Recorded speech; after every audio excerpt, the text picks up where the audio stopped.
আসসালামু আলাইকুম। কেমন আছেন সবাই? আশা করি সবাই ভালো আছেন। আজ আমি ভিডিওতে নিয়ে আসলাম কি করে আপনি পারফেক্ট ওয়েতে রাইস কুকারে ভাত রান্না করবেন ঝরঝরে, তাও আবার বিদ্যুৎ অল্প খরচে। চলুন আমি প্রথমে দেখিয়ে দিই। এই দেখুন, আমি 2 পট চাল নিয়েছি, ধুয়ে নিয়েছি আগেই।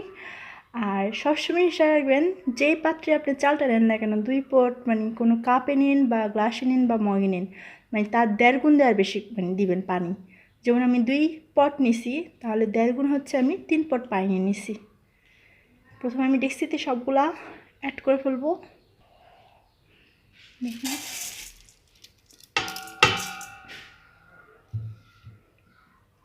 তো পানিটা অ্যাড করব।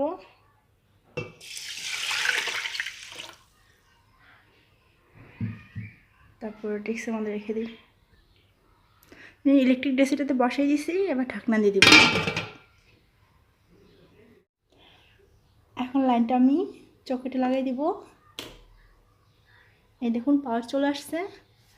একটু ভালো করে দেখুন, একটা হচ্ছে ওয়ার্ম আর একটা হচ্ছে কুক। তা আমি এই যেটা একটা বাটন আছে, এটা এভাবে নিচে নামিয়ে দিলাম। দেখুন কুক অলরেডি অন হয়ে গেছে।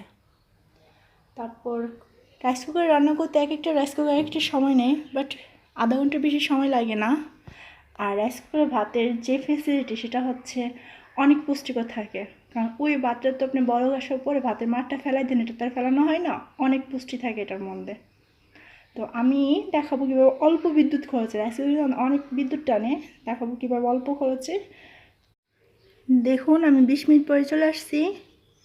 এখনও কিন্তু যে কুকার মধ্যে আছে, এটা